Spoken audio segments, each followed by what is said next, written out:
All right, let's briefly talk about this ESR magnetic keyboard case. This is the 360 model. Let me see if I'm saying that right. It's the Rebound Series Case 360. Okay. Now, they have another model that doesn't have 360 in it, and I'll show you why that is. So it opens up like this.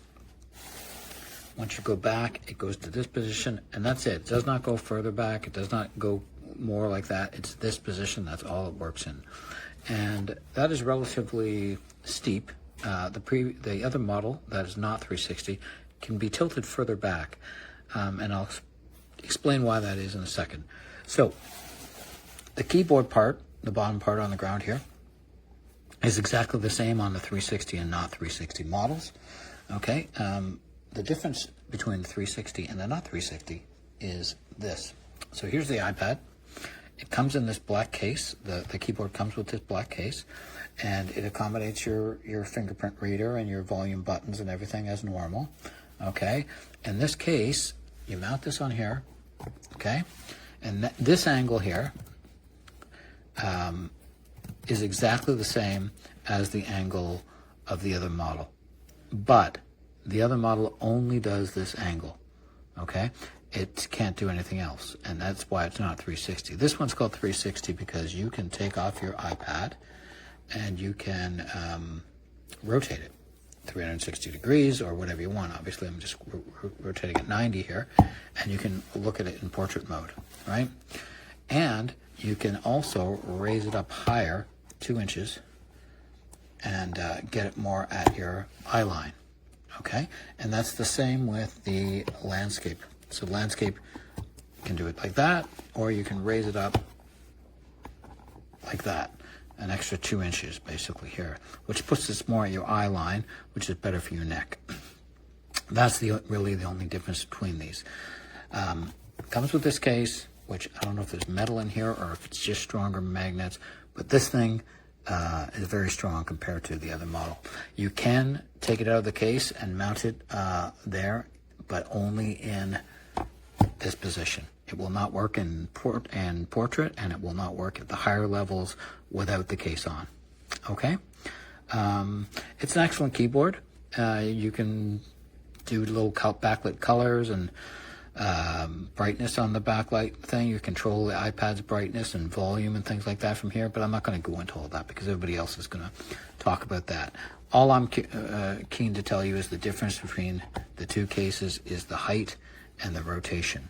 And to me, for the extra $10 or $15 that you have to pay for this one, it's worth it. If you can afford it, get the 360 model. One of the downsides of the 360 model is it is heavier because it comes with this case, and there are more magnets in it. So it's definitely heavier. I'd say it's about 20% heavier. But to me, it's worth it to be able to go into those 3 other positions. There's the case with the iPad in it, closed, secure. I recommend this keyboard. I give it 5 stars. I quite like it. It's an excellent keyboard. It's just as good as the Apple one, in my opinion. Typing on it's a breeze. It doesn't feel too cramped. I mean, there's my fingers. If you have much larger fingers, you might have cramped issues, but I don't have them. I have average size hands, I think. Okay, that's it. Recommended, 5 stars from me. This is, again, the 360 model. Get it if you can afford it. I bought the other one first, not knowing that this was even an option. And the magnets were a little too weak on that one for my taste. And I didn't like how low the screen was. So that extra 2 inches, it's only 2 inches, but it makes a difference.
So I'm clicking Z.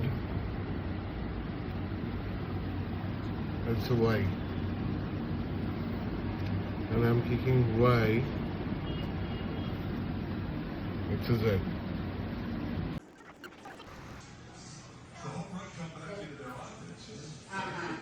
Remember, we just made a mess. I'm not gonna do that again. Right?